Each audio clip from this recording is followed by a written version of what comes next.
Quer saber tudo sobre a agricultura brasileira? Os principais pontos, estrutura fundiária, concentração e tal? Então, ó, se liga aí no vídeo.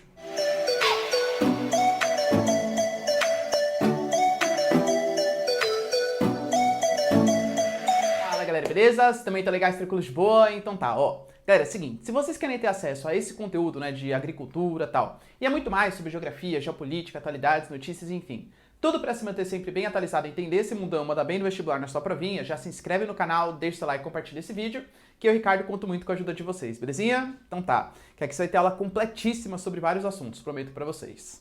Seguinte, galera, ó, na aula de hoje eu queria discutir um pouquinho com vocês sobre a agricultura brasileira. Lembrando que aqui no canal nós já temos aulas sobre os sistemas agrícolas, onde eu falo para vocês o que é uma agricultura intensiva, uma pecuária extensiva, o que é um latifúndio, o que são os meios de modo de produção, né? Agricultura patronal, subsistência, jardinagem e tal. Então confere aqui no canal para quem tem esse tipo de dúvida. Hoje eu vou especificar, vou particularizar mais na questão da agricultura do Brasil. Para a gente entender a agricultura brasileira, primeiro, a gente tem que saber um pouquinho sobre a nossa estrutura fundiária. Um ponto que vocês têm que ter a noção é que o Brasil, ele considera a nossa agricultura como uma importante fonte de divisas. Ah, professor, que legal, né? Isso quer dizer, então, que, sei lá, o limite do Brasil e Paraguai, nada a ver, hein, galera? Não é isso que eu tô falando, tá? O que é divisas? Divisas não é limite territorial. Divisas para a geografia, para a economia, é todo aquele dinheiro que você ganha exportando determinado produto. Então, por exemplo, vai, sei lá, a soja gera divisas para o Brasil, porque ela gera renda para o Brasil. O ferro gera divisas, o petróleo gera divisas. Tudo que a gente exporta e ganha dinheiro em cima disso é uma fonte de divisas para o Brasil. O Brasil, ele tem um histórico muito importante da agricultura. Se a gente for pegar até 1930, que é o início do governo Vargas, o Brasil, desde 1530, né, quando efetivamente a gente foi ocupado, até 1930, a gente nunca teve uma política efetivamente urbana e industrial. O Getúlio Vargas vai ser o primeiro cara que vai começar a mudar a cara do Brasil. Ou seja, nós somos um país, de 500 anos, mais ou menos, em que praticamente 80% da nossa história, a gente teve uma participação muito grande da agricultura na economia. E até hoje a gente tem, né? E, obviamente, isso deixa resquícios para a nossa sociedade, para a nossa política e tal. Por exemplo, hoje, mesmo o Brasil sendo um país urbano e industrial, isso é fato, nós somos um país hoje que a oligarquia rural, ou seja, os grandes latifundiários, políticos do campo brasileiro, eles atuam muito na política nacional. Vê no nosso Congresso, por exemplo, tem a chamada bancada ruralista, que são os grandes agricultores, principalmente mais no interior do Brasil, que eles têm um peso muito grande para definir as políticas públicas. Se aquela área vai ser uma área indígena, se vai ser uma área de plantação, se vai ser uma área de mineração, tal. Então ainda existem resquícios muito fortes dessa oligarquia rural, desses grandes pensadores do campo, desses latifundiários interferindo na política nacional, tá bom? Pegando aqui a estrutura fundiária brasileira. Professor, o que é a estrutura fundiária? A estrutura fundiária é a maneira como você distribui as terras no seu país. O Brasil é um dos países com a pior distribuição de terras do mundo. O Brasil é um dos países com a pior distribuição de terras do mundo. Para vocês terem uma noção, peguei dados aqui do INCRA, aproximadamente 1% dos proprietários controlam 45% das terras. Professor, quem que são esses caras aqui, ó? Esses proprietários. Esses proprietários nada mais são do que os latifundiários. Lembrando que aqui no Brasil, a gente considera... Claro que cada país vai ser diferente, tá?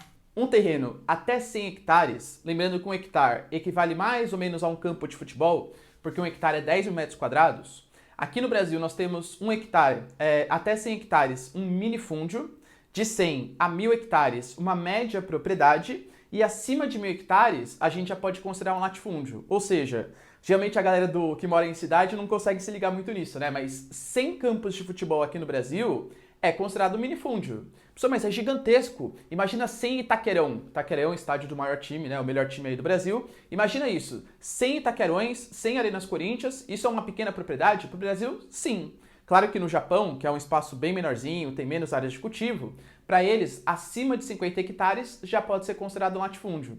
Mas o Brasil é um país gigantesco, é um país continental, 8,5 milhões de quilômetros quadrados. Então, para você ter um latifúndio, tem que ser uma baita gleba de terra, tá? Tem que ser uma enorme propriedade. Então, o que predomina no Brasil? Olha que pergunta interessante, né? Pergunta interessante e difícil. Aqui no Brasil, predominam pequenas, médias ou grandes propriedades? Eu diria para vocês que a resposta certa é depende.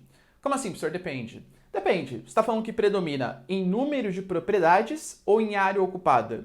Porque em número de propriedades, com certeza predominam pequenas propriedades. A gente tem uma série de pequenas fazendas, pequenos camponeses, agricultura de subsistência.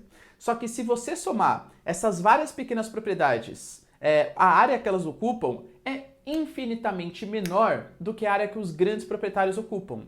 A gente tem pequenos, em número, né, em número de propriedades, pouquíssimos latifundiários, só que esses latifundiários eles têm terras tão grandes, terras tão gigantescas, que vão ocupar praticamente metade do território nacional. Então, aqui no Brasil, em número de propriedades, predominam pequenas propriedades, mas em compensação, em área ocupada, predominam os grandes latifúndios. E, aliás, essas pequenas propriedades, em geral, elas estão em locais com difícil acesso de meios de transporte, meios de comunicação, enfim. Então, tem muito mais dificuldade em conseguir se manter. Já os grandes proprietários, eles têm muito mais acesso a esses benefícios. É muito mais inserido no processo de globalização, meios de transporte, meios de comunicação e por aí vai, tá?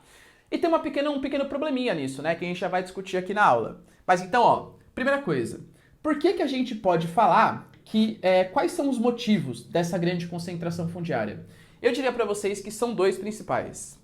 Claro que a gente consegue derivar muitas coisas disso, mas são os aspectos políticos, econômicos e os aspectos históricos. Político em que sentido, professor? Falei para vocês. Aqui no Brasil, nós temos uma aristocracia rural, ou seja, políticos, fazendeiros, que não tem só um poderio econômico gigantesco, eles têm um poderio político muito grande. É o senador, é o deputado federal, é o governador, é o prefeito. Então, quem define as políticas públicas são esses grandes latifundiários. É óbvio que a gente vai ter esses grandes latifundiários muito mais pensando em benefício próprio do que propriamente nas questões agrícolas do Brasil, do que nos pequenos proprietários. Geralmente existe um corporativismo, uma defesa de classes muito grande. Ou seja, politicamente, o Brasil é ainda muito influenciado por esses grandes latifundiários, por esses grandes produtores. Economicamente, então, isso é uma coisa bem importante também. Nós somos um país subdesenvolvido, beleza? Como um país subdesenvolvido, historicamente, a gente sempre teve uma grande dependência para conseguir manter a nossa economia uma balança comercial favorável. Como assim, professor? A balança comercial é uma continha que a gente faz. É o tanto que a gente exporta menos o tanto que a gente importa. É o saldo do que a gente vende menos do que a gente compra. Beleza. O Brasil é um país que precisa importar muita tecnologia, importar muitos maquinários, importar royalties, por exemplo, importar muitas coisas caras. Então, para a gente conseguir manter a nossa economia saudável, a gente precisa exportar muitas coisas também. O que a gente exporta? Produtos primários. Se a gente for fazer uma relação, o pequeno agricultor geralmente vende para o mercado interno brasileiro, é quem abastece a nossa mesa com batata, mandioca, feijão, enfim, produtos do nosso dia a dia. E o grande proprietário, o latifundiário, é o cara que vai exportar aquelas monoculturas gigantescas. O cara vai exportar soja, vai exportar cana, vai exportar algodão, vai exportar milho. E esse é o cara que traz divisas para o Brasil. Então, economicamente falando também, como o Brasil é um país que precisa muito da sua agricultura para conseguir manter a economia estável, para conseguir manter a nossa balança comercial favorável, as nossas políticas econômicas, elas sempre favoreceram os latifundiários em detrimento dos pequenos produtores. Percebe? Para manter a nossa balança comercial favorável. E eu não estou falando de governo, é quase como se fosse uma política de Estado. Ou seja, o Estado brasileiro ele pensa dessa maneira pelas características econômicas e históricas que a gente tem. Claro que existem governos que vão pensar um pouquinho mais na agricultura familiar, outros um pouquinho mais na agricultura patronal, né, o latifundiário, mas de maneira assim, geral, o Estado brasileiro sempre privilegiou os grandes proprietários. Beleza? E os outros motivos são motivos históricos que a gente vai ter que analisar um pouquinho. Então, por exemplo, algumas leis, como a lei de terras, a gente vai falar na próxima lousa, né? A lei de terras, a questão da grilagem, a questão da dificuldade de se implantar o que a gente chama de uma reforma agrária, todos esses fatores foram determinantes na situação que a gente tem hoje. Se for pensar nas consequências disso aqui, eu listei algumas para vocês. Primeiro, o desemprego estrutural. Isso aqui que é o desemprego estrutural. É quando o cara ele perde o seu emprego por conta de uma modernização do mercado de trabalho. No sentido que eu estou falando. A gente tem uma concentração fundiária cada vez maior. Eu tô falando para vocês que o pequeno proprietário, que usa muito mais mão de obra, está perdendo o seu terreno para o grande proprietário, que é uma agricultura muito mais mecanizada. Ou seja, a gente está substituindo o trabalhador braçal pelo maquinário. Isso vai fazer com que não tenhamos mais emprego no campo, gerando desemprego estrutural. O cara está sendo literalmente substituído por uma máquina. Então, se a gente tinha uma fazendinha pequenininha, que trabalhavam 10 pessoas, essa mesma fazenda hoje foi comprada por um grande proprietário, por todos esses fatores aqui que eu listei para vocês, e hoje está sendo gerido por um cara que controla uma máquina. Você substitui 10 por 1, percebe? Esse desemprego estrutural, o cara não tem mais emprego no campo. Geralmente ele vai procurar emprego na cidade, gerando o que a gente chama de êxodo rural. O cara está saindo do campo e vindo para a cidade, e geralmente esse cara não se requalifica profissionalmente. Então é o cara que vem sem nenhum tipo de estudo, não faz nenhum curso técnico e tal. Então a gente vai ter uma migração massiva para a cidade, a gente vai ter muita gente procurando emprego de baixa qualificação profissional, fazendo com que esses empregos tenham um salário cada vez menor, aumentando o desemprego, aumentando a informalidade ou até um fenômeno que vem surgindo agora, a tal da uberização da economia, ou seja, o aumento do trabalho informal. O cara não consegue trabalhar, o cara pega lá, parcela um celular em não sei quantas vezes, aluma uma bicicleta e começa a trabalhar para essas plataformas de aplicativo. Vai pro Uber, iFood, enfim, o cara vai tentar se virar de alguma maneira. Tá? Então esse êxodo rural, aumentando o desemprego, rebaixando os salários, o aumento da informalidade, uma série de consequências. Outra coisa, os alimentos eles tendem a ficar mais caros. Por quê? Porque se a gente está aumentando a agricultura latifundiária, eu estou falando para vocês que a gente está exportando cada vez mais em detrimento da produção para o mercado interno. Com cada vez menos alimentos circulando no mercado interno, qual vai ser a consequência? Lei da oferta e da procura. Você está deixando de produzir batata, feijão, mandioca para produzir soja para exportação. Isso quer dizer que vai ter menos batata, mandioca e feijão para o mercado interno. Lei da oferta e da procura. Menos oferta de alimentos, consequentemente, esses alimentos ficam mais caros. E lembrando que a fome existe no Brasil e no mundo não é porque faltam alimentos, e sim porque falta acesso financeiro a esses alimentos. Os alimentos são muito caros. Se a gente privilegia os latifundiários que exportam as coisas, a gente vai fazer com que os alimentos no mercado interno fiquem cada vez mais caros, aumentando o preço dele, consequentemente, aumentando a fome no país. E prejuízos ambientais. Por quê, professor? Geralmente os latifundiários eles têm mais acesso à tecnologia, eles usam mais pesticidas, eles usam mais intensivamente o solo. Isso vai fazer com que a gente tenha mais transgênicos sendo produzidos, mais organismos geneticamente modificados, uma utilização de água muito mais significativa. Então, como é um uso mais intensivo, isso vai fazer com que a gente tenha mais pesticidas na produção. Em geral, a gente pode dividir em uma agricultura mais convencional e uma agricultura orgânica. A orgânica que não se utiliza de pesticidas, fertilizantes químicos e tal. Geralmente, essa agricultura orgânica ela é produzida pelos pequenos proprietários aqui no Brasil. Então, eu estou falando para vocês que a gente vai deixar um método de produção mais natural, que prejudica menos o meio ambiente, esgota menos o solo, polui menos a atmosfera, para fazer uma agricultura latifundiária, que é uma coisa mais assim, digamos, pesada, uma coisa que usa mais intensivamente o solo e compromete muito mais o meio ambiente, poluição de recursos hídricos, pesticidas e por aí vai. Tudo bem, galera? Deu para entender? Vamos analisar então o histórico dessa concentração fundiária, da onde que surgiu esse Brasil tão pesadamente concentrado assim? Então, ó, tira um print. Analisando então o histórico dessa concentração fundiária, a gente pode ver que o Brasil já começou mal, tá? Ou seja, nossas terras, elas são extremamente concentradas, lembra das questões políticas e econômicas e até mesmo das questões históricas. Historicamente o Brasil já começou zoado já, em que sentido?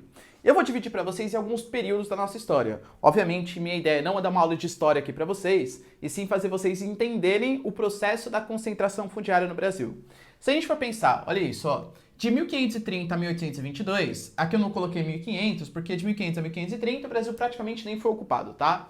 Então, de 1530 até 1822, era o Brasil colônia, ou seja, o Brasil ainda é dependente de Portugal, tem o período da União Ibérica e tal, mas enfim, né, o Brasil ali é como colônia de Portugal. Como que Portugal organizou a distribuição de terras no Brasil? Isso aqui pode parecer um fígado, mas juro que não é. Isso aqui é o litoral brasileiro, beleza?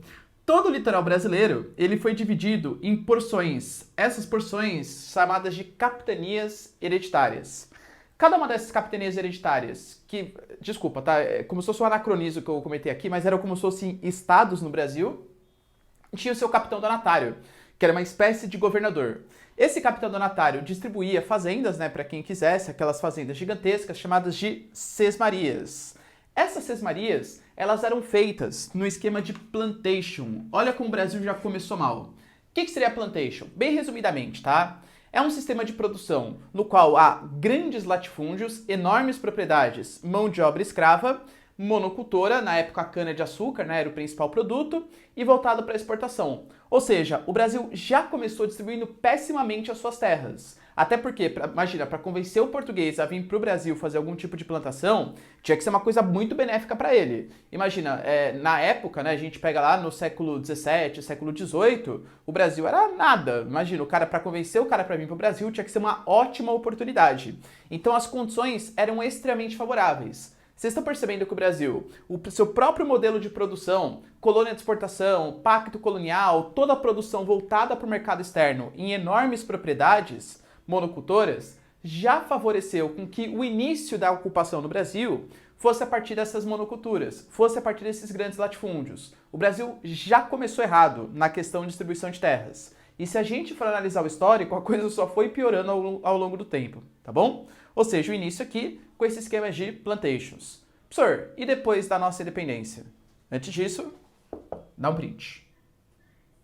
Aí, finalmente, o Brasil se tornou um país independente. Sendo um país independente de 1822, né, até 1850, não que em 1850 voltou a ser colônia, calma, já vamos entender. Mas nesse período da independência do Brasil até 1850, a gente vai ter o acesso à propriedade da terra mediante ocupação e consequente registro. Então não tinha muito essa noção que terra era uma mercadoria. A terra era um bem ali, era uma coisa que existia na natureza. Eu queria plantar, eu ia lá, fazia um cercadinho, tal, ocupava, plantava, registrava aquilo em algum cartório, tal, e aquela terra passava a ser minha. Não tinha muito essa noção de compra e venda de terras. Até porque, convenhamos, a densidade demográfica era muito menor e existiam muitas terras disponíveis por aí. Essa é a grande verdade. Fato é que algumas coisas começaram a incomodar. Por quê? No século XIX, alguns processos começaram a acontecer no Brasil. A vinda de imigrantes, italianos, alemães, também franceses, enfim, outras etnias aí, começaram a vir em direção ao Brasil, beleza? E muitas vezes eles vinham para trabalhar na fazenda dos outros, por exemplo, os italianos na fazendas de café aqui no Brasil. E imaginou se eles viessem e começassem a ser donos de terra. Eles não vinham para trabalhar na fazenda? Como o cara vai ser dono de propriedade? Não pode. Outra coisa, o século XIX foi um século em que a escravidão estava pegando meio mal. A gente sabe que a Lei Áurea é só de 1888, mas uma série de leis já começaram a vir antes de libertação dos escravos. A lei do ventre livre, a lei dos sexagenários, enfim, uma série de leis que proibiam o tráfico negreiro, que proibiam a existência de escravos, a continuação do sistema de escravatura. Ou seja, o que estava acontecendo? Um monte de imigrante vindo para o Brasil e um monte de escravo livre. Olha o perigo se essas pessoas começam a ser donos de propriedade aqui no Brasil. Já imaginou? Século XIX é o século do positivismo, é o século do evolucionismo. O que o Brasil estava pensando nessa época? Por incrível que pareça, em um embranquecimento da sua população. Para o Brasil, no século XIX, o que representava ter negro na sociedade? Ixi, passado escravocrata, país subdesenvolvido, país que depende muito de coisas primárias, percebe? Não era legal. O legal nessa época era você ter uma população branca, uma população que se assemelhava à população loira, alemã, tal, percebe?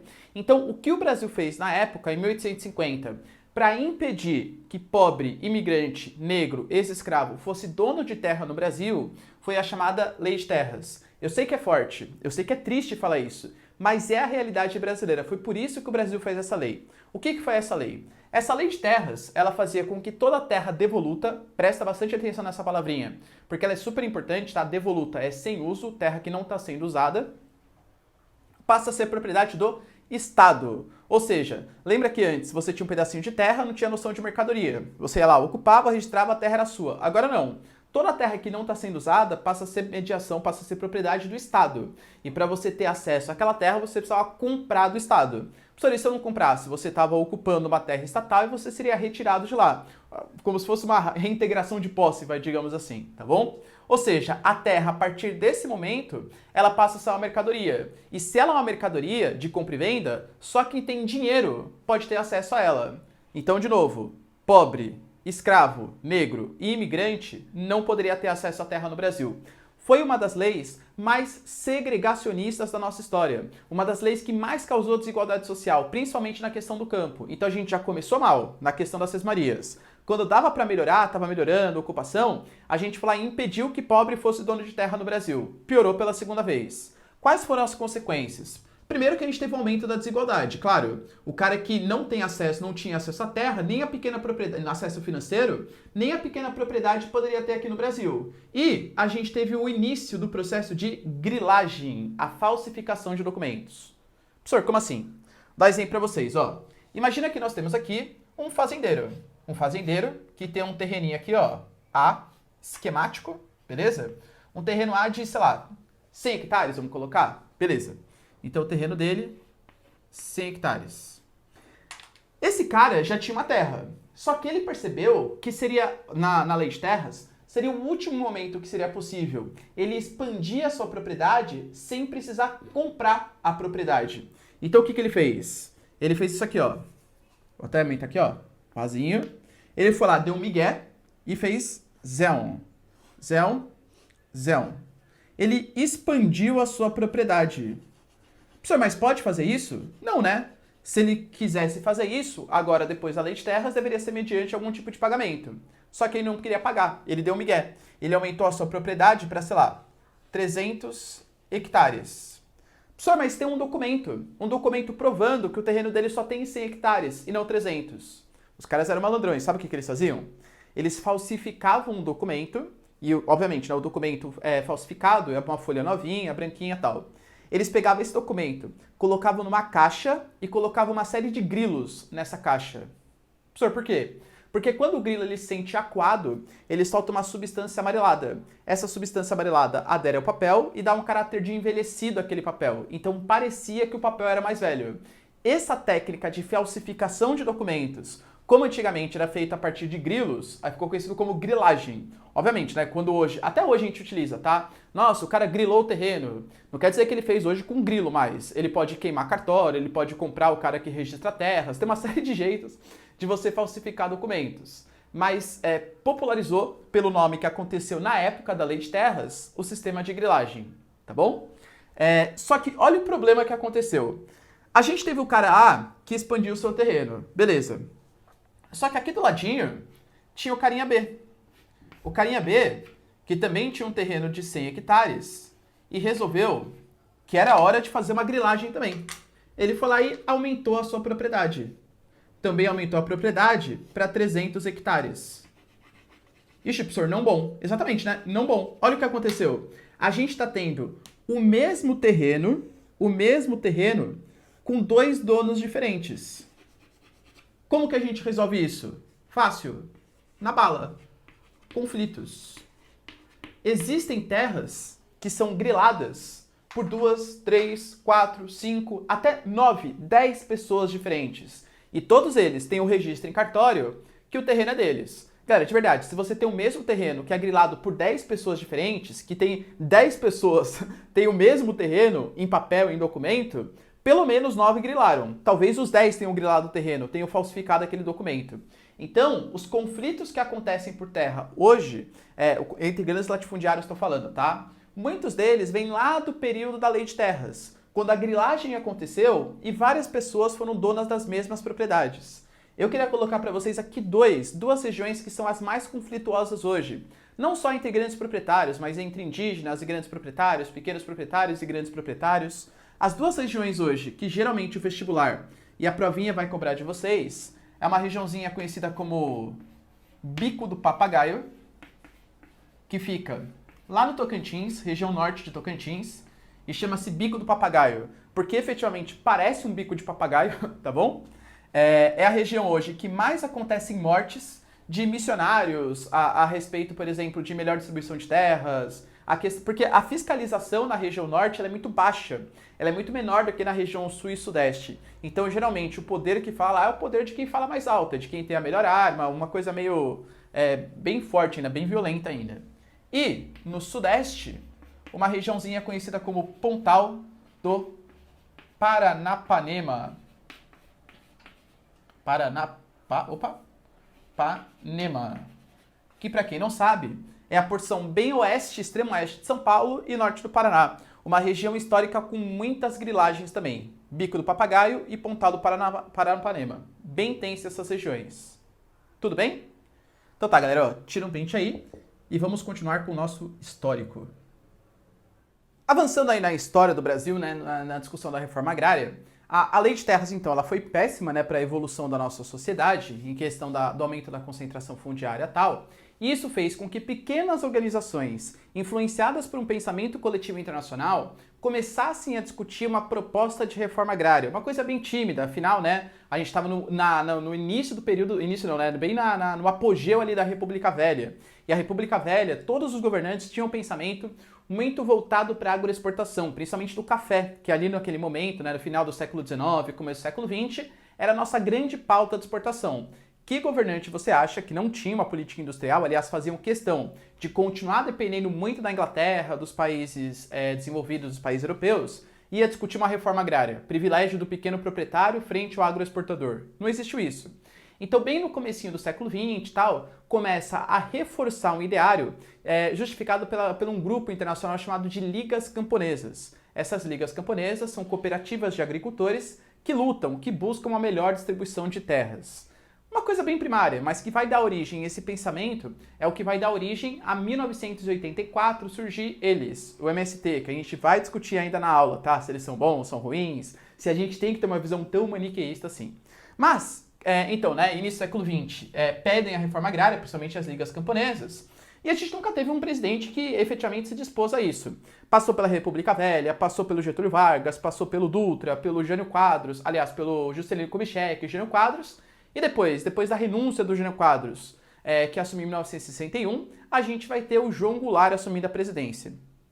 A gente sabe, né, que no passar da história vem Jânio Quadros, João Goulart e depois o golpe. Posso falar golpe aqui, tudo bem? Ou a revolução, ou contra-revolução, enfim, militar. O que vai acontecer, galera? Esse período de 62 e 64, o João Goulart, ele era conhecido por ser um presidente bastante progressista. O João Goulart, em conjunto com o Jânio Quadros, tiveram algumas medidas polêmicas, porque o João Goulart era o vice, né, do Jânio Quadros. Dentre essas medidas polêmicas, uma condecoração ao Che Guevara, o líder, né, um dos líderes da Revolução Cubana, e realmente um socialista que militava pelas Américas, para a África, enfim e tal. A gente teve uma parceria bem interessante, uma visita à China de Mao Tse-tung, também, né, uma China socialista tal, e algumas atitudes bastante intervencionistas do Estado. Estados Unidos, através da sua Operação Condor, já começaram a botar os olhos. Opa, essa porçãozinha aqui da América Latina está começando a ficar perigosa. Alguns movimentos ali socialistas queriam tornar o país um país de esquerda e tal. Fato é que o João Goulart, em si, eu estou pegando aqui dados científicos, dados da sua biografia, ele nunca se declarou um socialista, mas ele tomou algumas medidas polêmicas, por exemplo, essas que eu falei, por exemplo, da anistia para um grupo de militares de baixa patente que tinha feito uma espécie de revolta contra os militares de alta patente. Ele fazia discursos muito personalistas ali frente a frente com a população, sem mediação do Congresso, sem mediação do STF, incitando as massas. Então, era uma coisa que estava causando polêmica. Para piorar na questão agrícola, olha o que ele fez. Começou a ampliar debates sobre uma reforma agrária. Até uma instituição ele criou, o SUPRA, a Superintendência para a Reforma Agrária no Brasil. Então ele chamava líderes do governo e líderes dos camponeses para discutir as políticas agrícolas que deveriam ser feitas. Ele começou a discutir, e aliás até fez lei, para aumentar os direitos trabalhistas, aqui coloquei negado, né? Aos trabalhadores do campo, não, tá certo, aos trabalhadores rurais, aos trabalhadores do campo. Então, imagina, um cara que está falando com o Che Guevara, que está falando com Mao Tse-tung, o cara que incita as massas, um cara que dá perdão, quebrando a hierarquia do exército, um cara que está falando de reforma agrária e dando direito trabalhista. Esse cara é comunista, não sei o que lá. E aí, a sociedade civil, as elites, a igreja e, obviamente, com interesse ali americano também, vai fazer um golpe, enfim, não vamos entrar nesse debate pelo menos não por enquanto, tá? É golpe. Mas o João Goulart ainda estava no Brasil quando o exército foi lá, não dissolveu o parlamento, né? Mas foi lá, entrou no parlamento, fez todo aquele papo que a gente conhece. Então o João Goulart ele só poderia ter sido uma eleição indireta, como ali aconteceu, se o João Goulart tivesse abandonado a sua cadeira, mas ele estava no Rio Grande do Sul, conversando ali com lideranças locais, que até falavam, pô, você não vai fazer um contragolpe, vamos tentar fazer uma guerra civil aqui entre os militares, entre as nossas forças aqui do sul do país. ele evitou, não queria que derramasse uma gota de sangue e acabou fugindo para o Uruguai depois. Mas isso não é o importante. O importante é que vai se iniciar o governo militar. Obviamente, o governo militar, a gente conhece que é um governo muito mais voltado para os grandes proprietários, para os grandes latifundiários. Mas uma das primeiras medidas que eles tomaram, logo em 64, quando eles assumiram o poder, foi uma lei que falava sobre reforma agrária. O senhor jura? Os militares falando sobre uma lei sobre reforma agrária? Sim. O que a lei dizia? Que é uma coisa bem parecida com a nossa Constituição atual, tá? Essa primeira lei da reforma agrária que eu vou explicar para vocês, ela também é a Constituição Federal de 88, conhecida como a Constituição Cidadã, também reforça isso que está sendo falado. A ideia é o seguinte, segundo a lei, toda a terra devoluta, aquela terra que a gente já viu, né, na lousa aí passada, ou seja, a terra sem uso, ela tem que ser apropriada pelo Estado e distribuído para fins de reforma agrária. Como assim, professor? A gente sabe que muitas pessoas, tanto na cidade como no campo, se utilizam da terra, do terreno, como se fosse uma espécie de investimento. O que essa lei garantia e o que a Constituição garante também? Que a terra, ela não é uma mercadoria comum, não é uma mercadoria como qualquer outra. Aquele terreno, aquela terra, só passa a ser uma mercadoria, você só tem direito exclusivo sobre ela se elas estiverem cumprindo uma função social. O que é a função social? No campo, seria ou moradia ou a prática de alguma atividade rural, uma pecuária, uma soja, enfim, coisa que vale, tá? Qualquer coisa, aí sim aquela terra passa a ser sua. Nossa, professor, mas que... E aí, se por exemplo, o cara compra o terreno, porque tem muita gente que faz assim, eu compro um terreno de 100 hectares, só que eu nem quero produzir naqueles 100 hectares. Eu quero que ele fique valorizando, comprei por 100 mil reais, por exemplo, depois de 10 anos eu revendo por 300 mil reais. Só que se todo mundo faz isso, começa a especular em cima dessa terra, você acaba reduzindo a oferta de terrenos para compra, consequentemente o preço ele fica cada vez mais caro, dificultando o acesso financeiro dos pequenos produtores. Então os militares fizeram uma lei sobre reforma agrária? Sim. Só que na prática, vamos lá, toda a terra devoluta tem que ser apropriada pelo Estado. Ok. Quantas vezes vocês acham que o Estado, principalmente durante o governo militar, apropriou uma terra? Mediante indenização, hein? Tem que pagar tal. Só nenhuma. Por quê? Porque, imagina o seguinte, primeiro que o Estado pode falar que a terra não é devoluta. Imagina, eu tenho um campo de 100 hectares, eu coloco 3 pés de abacate ali. E aí? 100 hectares são 100 campos de futebol. 3 pés de abacate é um exagero, claro. Mas eu tô cumprindo a função social? Tem gente que fala que sim. Ah, professor, sim. Você está usando 3 pés. Tem gente que fala, não, é claro que você está subutilizando aquele terreno. Então, quem vai decidir acaba sendo a justiça. A justiça que vai entrar se aquele terreno está sendo subutilizado ou não. Na prática, a justiça era completamente aliada ao governo militar e convenhamos que o governo militar era completamente aliado aos grandes oligarcas, aos grandes latifundiários. Então, na prática, a justiça durante o governo militar nunca fez uma apropriação de terras. Então, era uma lei que a gente chama que é uma lei para inglês ver. Ah, beleza, não, ó, tem lei de reforma agrária, hein? Acalma aí, camponês, fica de boa, nós somos aqui, estamos ao seu lado. Só que na prática, como era coisa muito ampla, não definia uma cota mínima de não definia uma cota mínima de produtividade, então acabou sendo uma lei muito mais assim, proforme. A mesma coisa na nossa Constituição, tá? Porque a Constituição de 88, ela também fala sobre o uso social da terra, sobre a questão social e que o Estado tem que apropriar aquele terreno para fins de reforma agrária. Só que o Estado pouco fiscaliza se o terreno está sendo utilizado ou não, e se ele fiscaliza, geralmente aquele terreno é de alguém associado ao prefeito, ao governador, ao senador, ao deputado, ao juiz, e a reforma agrária, efetivamente, ela nunca aconteceu, apesar de ter uma lei militar sobre isso e de ter uma lei constitucional sobre isso também. Ou seja, as leis que existiram nunca efetivamente cumpriram a sua função. Tudo bem? Pessoal, mas o que seria então uma reforma agrária, efetivamente? Vamos discutir melhor? Só antes, ó, tira um print aqui. Vamos discutir um pouquinho então sobre reforma agrária e MST? Quando eu falo para vocês de uma reforma agrária, seria algum tipo de política voltada para melhorar a distribuição de terras que existe. Como assim, professor? A gente sabe que, principalmente, isso existe país desenvolvido e subdesenvolvido, é uma coisa natural do capitalismo, que tem coisas boas e coisas ruins, a concentração de capitais. E lembrando que a terra também é uma forma de investimento, também é uma forma de capital. Então isso faz com que nós tenhamos, para vocês terem uma noção, aqui no Brasil, 1% das propriedades controlando 45% das terras. Como assim? Se eu perguntasse para vocês, predominam pequenas ou grandes propriedades no Brasil? Ah, professor, grandes propriedades. Mentira! em número de propriedades, predominam pequenas propriedades. Só que a área que eles ocupam é tão pequenininha que isso dá mais ou menos 2% das áreas ocupadas. Enquanto se a gente pega as grandes propriedades, os grandes latifúndios, é pequenininho em número. Só que isso, o tamanho da área que eles têm é tão grande que é praticamente metade da área ocupada no Brasil. Ou seja, em número de propriedades, a gente tem o predomínio de pequenas, mas em compensação, em área ocupada, o predomínio de grandes. Ou seja, isso reflete uma enorme concentração fundiária. E por quê? Porque nós temos motivos políticos, históricos e econômicos.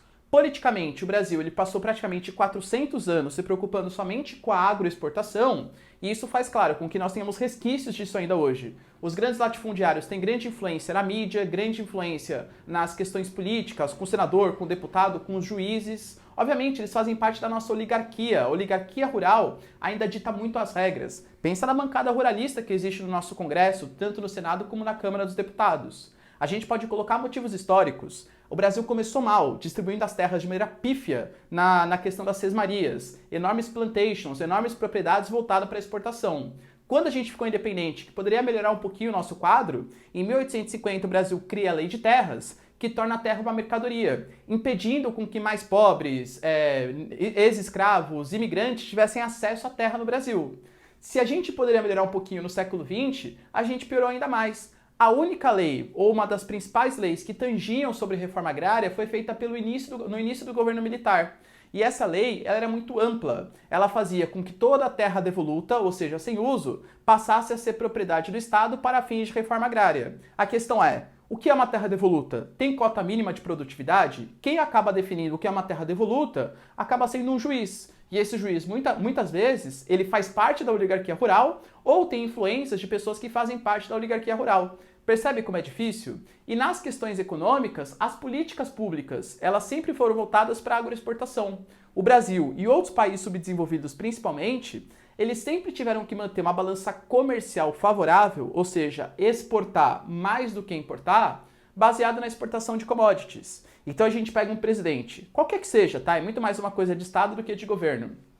Ele tem que se preocupar em manter a sua economia saudável. Como que ele pode fazer isso? Já que ele tem que importar muita tecnologia, tem que pagar muitos juros, tem que comprar royalties, por exemplo, ele vê no lugar que tem disponível, que é a exportação de ferro, que é a exportação de soja, de cana, de milho, de algodão. Então as políticas públicas, elas são voltadas para favorecimento do agronegócio, que é quem vai trazer divisas, vai trazer renda para o Brasil, em detrimento ao pequeno produtor, ok? Só que isso vai gerar consequências negativas, claro. Se a gente tem um predomínio histórico, político e econômico dos grandes proprietários, isso vai fazer com que os pequenos proprietários serão deixados de lado. Só que essa agricultura de subsistência, esses pequenos proprietários, são que colocam comida na mesa do brasileiro. Eles que produzem para o mercado interno batata, feijão, mandioca, enfim, coisas do nosso dia a dia.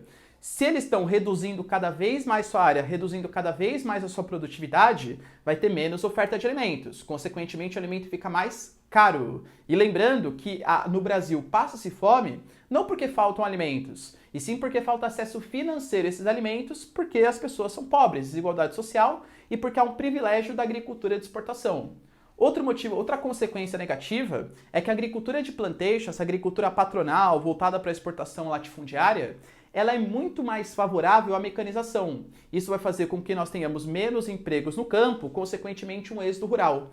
Um monte de trabalhadores com pouca qualificação para trabalhar no setor terciário na cidade vem procurar emprego. Isso gera desemprego, aumento da informalidade, aumento do desemprego. Isso vai gerar até certo ponto a uberização da economia. O cara vem sem nenhum tipo de qualificação profissional, o cara vê que a única saída para conseguir colocar comida na mesa é se sujeitar a um trabalho sem direitos trabalhistas. Então o cara vai lá, se registra no Rap, Uber Eats, enfim, iFood e tal, para trabalhar 12 horas por dia e ganhar quase um salário mínimo. Percebe? Andando de bicicleta o dia inteiro. É uma situação bastante tensa, tá? Então por isso que esses grupos camponeses, eles brigam por uma reforma agrária, para melhorar a situação da distribuição de alimentos e da questão econômica e até mesmo social no campo do Brasil, tá? O principal grupo que vai lutar por isso vai surgir em 1984, um grupo chamado de MST, Movimento dos Trabalhadores Sem Terra, Movimento Sem Terra aí, tá? O Movimento Sem Terra, ele vai surgir bem no finalzinho do governo militar. O governo militar acaba em 1985, mas efetivamente, o período da ditadura militar vai até 1979. Em 79 a gente tem a lei da anistia, e aí começa o período da transição gradual, não sei o que lá, para efetivamente uma democracia, que já começa com Sarney, que era um ex-militar. Mas isso é papo para outro vídeo, tá? Então já começamos mal de novo a questão democrática. E aí o que vai acontecer? O MST ele surge na tentativa de fazer aplicar a Constituição, hoje em 88, na época, a lei que os militares tinham criado, de tentar efetivamente promover a reforma agrária. Ou seja, o que está nessa lei, né? O que está nas leis do Brasil?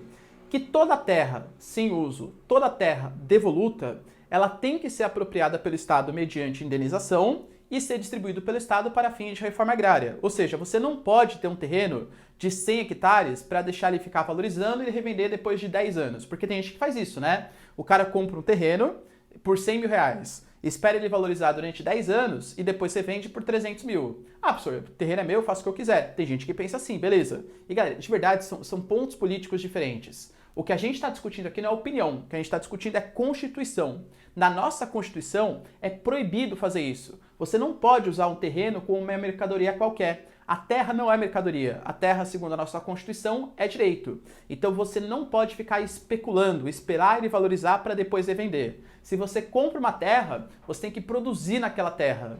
O governo, se ele percebe que não está produzindo, ele vai te indenizar, teoricamente, né? Ele vai te indenizar, apropriar e distribuir para quem não tem terras. Obviamente, o governo, com déficit muito grande, com parcerias meio escusas com os grandes oligarcas, que é a galera que faz esse tipo de prática, pouquíssimas vezes fez. Então, o que o MST ele se propõe? Na teoria, ele é como se fosse um grupo que vaga pelo campo e fica denunciando terrenos que não cumprem a sua função social. Governo, não está cumprindo a função social. Governo, não está cumprindo a função social. E aí, se o governo efetivamente vê que não está cumprindo a função social, ele vai lá, deveria tomar, né, dar um dinheiro para o cara que é dono do terreno e distribuir. Como ele não faz, o MST vai lá e parte para a ocupação. E aí eles ocupam terrenos improdutivos. Professor, você está sendo inocente. Vou até sair. Dislike, está sendo... O MST não faz isso. Eu sei, calma. Isso que eu falei para vocês é na ideologia. A ideologia do MST, ela não é uma ideologia violenta. É uma ideologia de fazer cumprir a Constituição mediante ocupação. Ocupação de terrenos improdutivos. Na prática, o MST é um grupo gigantesco. O MST é um grupo que tem ali algumas interferências políticas, de partidos políticos, que às vezes querem ver o circo pegar fogo, a gente sabe que isso acontece, né? Então o que muitas vezes acontece? Isso já vi, tá? Eu pessoalmente já vi inclusive denúncias de alunos falando isso pra mim. Professor, eu tinha uma fazenda no campo e tinha gente, e minha fazenda era produtiva lá, era um latifúndio, produtor de soja, produtor de milho, cana, tal, etc. E aí, um grupo do MST passava mensalmente falando assim, ó, se vocês não pagarem pra gente uma mensalidade de R$ 1.500, a gente vai tacar fogo nas suas coisas. Porque meu terreno é produtivo. Eu tô cumprindo a Constituição aqui, eu sei, mas infelizmente a gente tem que manter o nosso grupo funcionando. Isso é o ideário do MST? É claro que não. Às vezes, muitas vezes o MST, ele invadia, inclusive, terrenos produtivos. Pode fazer isso? Não. Não é que o MST ele goste de latifúndios, imagina, né? Os caras geralmente eles gostam de pequenas propriedades e tal. Mas o MST, por exemplo, ele não invade terrenos que são produtivos. Existem muitos terrenos que não produzem nada voltado para a especulação imobiliária. Esse seria o grande objeto deles na teoria. Então a discussão que se faz presente, se faz necessária, é até que ponto a gente pode contar como MST como um grupo que na teoria se quer pelo menos fazer cumprir a Constituição e que na prática, muitas vezes, por ser um grupo muito grande, algumas interferências políticas aqui e acolá, acaba se desviando do propósito inicial e acaba agindo de má fé, de violência e fazendo com que toda a imagem do grupo fique bastante prejudicada, tá bom? Então essa é a questão da MST. A grande questão então, né, então garante o direito à propriedade, que é uma coisa que está na Constituição, e denuncia a especulação imobiliária. Quando nós falamos de uma reforma agrária, então, mesmo na questão da MST, vocês acham que hoje uma questão de terra, distribuir terras, é legal? É interessante? Porque se a gente for pegar distribuir terras, mais ou menos 40% das terras que existem no Brasil são terras do Estado. O Estado vai lá, pega aqueles 40% de terras e distribui para quem não tem terra. Olha que simples. Ah, isso é legal, interessante. Por que o Estado não faz isso? Aonde que são as terras do Estado? São terras que têm difícil acesso rodoviário, difícil acesso ferroviário, hidroviário, faltam meios de comunicação, falta infraestrutura de energia, cidades, coisa que valha. Então não basta hoje você distribuir as terras, porque senão seria muito fácil, o Estado tem um monte de terra sobrando aí. Mas para ele distribuir essas terras, precisaria ter algum tipo de auxílio do Estado, desenvolvendo infraestrutura, meio de comunicação, meio de transporte. Então não é só uma questão distributiva. E mesmo que a gente colocasse, fizesse esse modelo de distribuição, imagina, o Estado finalmente faz cumprir a Constituição, ele indeniza as pessoas que não cumprem a função social, toma o terreno e distribui para vários pequenos proprietários. Pô, legal. Esse pequeno proprietário vai ter crédito no banco? Não, porque o cara é uma agricultura de subsistência, geralmente o banco não confia que ele vai pagar. Então o banco vai dar, se der, um crédito pequenininho, com juros altos e um prazo minúsculo para ele conseguir pagar. Imagina que dá uma praga na plantação desse cara. Esse cara vai ser obrigado a vender a sua terra para um grande proprietário. Ou seja, se não tiver o apoio de cooperativas para ficar comprando, por exemplo, insumos agrícolas em atacado, para ficar auxiliando no uso de maquinários, no uso de sementes, no uso de pesticidas que sejam melhores, que aumentem a produtividade, de verdade, é bem possível que mesmo que o Estado faça essa distribuição de terras, comece a concentração de capital de novo. E aí o cara que é mais rico vai acabar comprando o terreno do mais pobre, gerando concentração fundiária, desemprego, tudo tal. Então não basta só você distribuir e criar infraestrutura. O Brasil teria que mudar também o seu modelo de política econômica. Deixar de privilegiar somente os grandes produtores e financiar também os pequenos produtores. Porque aí sim, dando auxílio financeiro, apoio, fazendo políticas econômicas mais interessantes, a distribuição de terras efetivamente melhoraria. E lembrando que mesmo com essas... O MST tem uma série de críticas, né? Mas o MST, por exemplo, promove feiras orgânicas, o MST é o maior produtor orgânico do Brasil, que são aqueles produtos que não se utilizam de pesticidas, coisas que fazem mal à nossa saúde e tal. Então o MST, apesar de todas as críticas e tal, existem pontos bem interessantes. Você apoia a ideologia do MST? Acha que é legal? Ah não, professor, na minha cabeça, eu comprei um terreno. Se eu comprei um terreno e quiser ficar jogando caquinha de nariz no meu terreno, é meu, dane-se, eu faço o que eu quiser, eu comprei, é meu. Ah não, professor, eu não, eu já defendo que a questão o terreno realmente não a questão de moradia não é que nenhum celular que você tem, a questão da moradia é um direito, tá na nossa Constituição que é um direito. Então se o cara não estiver cumprindo a função social, só estiver especulando para encarecer e depois revender, reduzindo a oferta e encarecendo o preço, ele tem que ter a terra tomada pelo Estado. São duas opiniões diferentes. E aí, o que você pensa? Deixa nos comentários, quero saber a sua opinião. Belezinha? Galera, ó, tira um print aqui, tá? Tema polêmico, cheio de altos e baixos, cheio de sou a favor, sou contra, mas acho que é bem legal a gente trazer um pouco mais à luz, né, dos acontecimentos para você conseguir formar sua opinião. Belezinha? Então tá, galera, ó, prazer aqui pela aula, beijos, abraços e tchau. Se inscreve no canal, deixa seu like, por favor, isso é super importante. E é isso aí. Beijos, abraços e falou!